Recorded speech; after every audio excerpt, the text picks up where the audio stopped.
WhatsApp guys, তোর তো দেখাইলাম না বন্ধু। ওই তুই তো আসিস না। আচ্ছা, এই যে আমার ফ্রেন্ড আছে পিছনে, ঠিক আছে। আচ্ছা, আমরা এখন কোথায় যাচ্ছি মামা? সিন্দুরিয়া।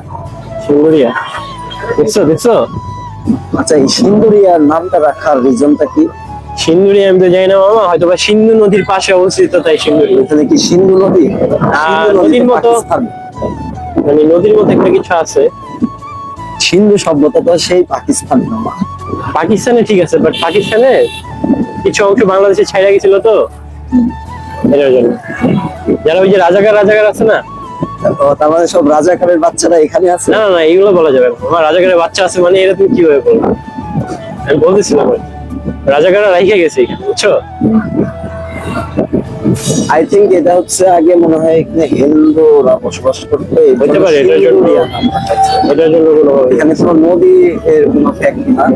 আর নদী তো নদী বলতে তোমার হলো নদী টাইপের আছে, বাট একটা নদী না, এটা একটা খাল। এটার কথা বলতেছি পাশে। আচ্ছা, এটার কথা বলতেছি না, সামনে একটা দেখো।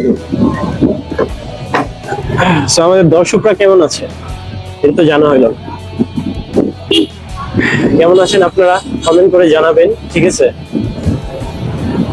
অনেকদিন পরে তাও কতদিন পর, 1.5 মাস পরে মেবি বাইক ধরলাম, সাথে ফ্রেন্ডও ফ্রি পেয়ে গেলাম, ফ্রেন্ডও বিজি থাকে। নদী দেখতে দেখা। এই যে এখানে এটা হচ্ছে বংশী নদী, আমাদের বংশী নদী, নর্থে সিন্দুরিয়া। এটা আমাদের বংশায়ক্রমে এই নদীটা আমরা পাইছি। তো এইখানে বুঝছো, প্রতি বিকেলে পুলিশ থাকে এই সাইডটা দিয়ে চেক করে। এখন আর মেবি নাই, পুলিশ চেক করার রিজন আছে।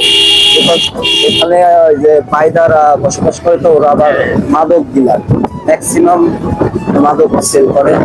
আর তুমি সব আমার বিয়ে দিয়ে বলতে পারো, বুঝছো? সব বিদ্রোহ এরকম। কিন্তু গ্রামটা অপরূপ সুন্দর। এই যে ভিউটা আমার কাছে জোস লাগে, ভিউটা আমার কাছে এই সাভারের মধ্যে এই জায়গাটা বেস্ট। আমি যেদিন ফার্স্ট আসছি আমি ভাবলাম যে মানে কই আসছি আমি, এটা এত সুন্দর রাস্তা তো আমি সাভারের ভিতরে দেখি নাই। পরে তো ওইখানে বারবারই আসা হয়। প্রথম যখন আসছি তখন যারা বাইক প্রকৃতি প্রেমী তারা কিন্তু এখানে আসতে পারে, কারণ এখানে আসলে আপনি একটা ফ্রেশমেন্ট আবহাওয়া পাবেন।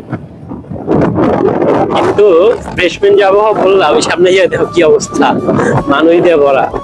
এখানে আগের মতো নাই, সামনে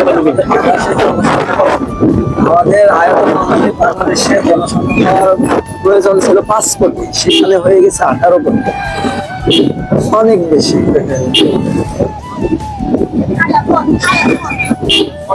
যাক, তাও তো তোমার কপালে একটা মাইয়া জুটে না। না, 18 কোটি মানুষের মধ্যে কমসে কম 8 কোটি তো মেয়ে আছে নাকি? না, বেশি আছে, মেয়েদের সংখ্যা তো বেশি। হ্যাঁ, মেয়েদের তাও আমার কপালে একটা মেয়ে নাই, আমি একমাত্র হতভাগা। এলে বন্ধু, কি আজকে কি মুড়ি খাওয়াবা নাকি? না, মুড়ি খাবো না। কি খাওয়াবা? না না, মুড়ি খাবো না। হ্যাঁ, আসলে আমি জিম করে এমনি ভুলে গেছি। তুমি জিম করো, তার উপরে বললা বলতেছে ওরে আলো, তাহলে মামা একটা চিকেন ফ্রাই হয়। চিকেন ফ্রাইও খাওয়া যাবে না, এটাও একটা ঝাল। না না, বলা গেল না, এই যে আমরা কলা বা ফ্রুটস পাইলে সামনে কিনে নিতে পারি। তো এখানে তো আজকে অনেক যুবতীদের দেখতেছি না, আগে তো ভরা থাকতো, হয়তো বা শুক্রবার না, তাই আজকে অনেক ফাঁকা। আজকে প্রকৃতিটা অনেক অপরূপ রূপে সৌন্দর্য হয়ে আমাদের কাছে ধরা দিচ্ছে। ঠিক আছে, তুমি তো বড় লোক, আমরা তো গরিব। বড় লোকের জন্য না, হ্যাঁ, আমরা তো গরিব। এখানে গরিবদের গার্লফ্রেন্ডও নাই, টাকাও নাই। হ্যাঁ, বড় লোক, টাকা কম। সর্বনিম্ন ভাড়াই হচ্ছে 50 টাকা, সেক্ষেত্রে তোমার 60 টাকা 70 টাকা যদি লাগে সে ভালো। তো আবার আমরা তো দেখছো কি হাসিটা দিছে, ডায়াবেটিস অনেক বেড়ে যাচ্ছে। কি হাসিটা দিছে দেখছো? হ্যাঁ, তোমার দেখে কি হাসিটা দিছে, দেখো না, ক্যামেরায় ক্যাপচার হয়েছে। এখন আমরা কই যাচ্ছি? ওই সামনে গিয়ে ব্রিজে উঠি। হ্যাঁ, সামনে ব্রিজে মানে এইখানে যখনই আসেন প্রতিকে দেখবেন, কি ওই বেড়া দিচ্ছে না মনে করতে একটু বর্ষা হইলে তো মনে করো যে এখানে পানি টানি চলে যায় তাই ওর জন্য বেড়া দিচ্ছে এদিক দিয়ে মনে হয় বড় বড় ট্রাক I think yes, এই এটার জন্য রাস্তা ঢাকা দিয়ে গেছে। ট্রাক নিয়ে আসারা উচিত। এই ব্রিজের কথা বলো। এই ব্রিজ জানোস না ব্রিজটার উপর- দাঁড়াবি Wow, দেখছস তুই কস যে এখানে নদী নেই এই কি নদী না, থেকে এটা বড় নদী না, এটা খাল। নদী থেকে বড়টা না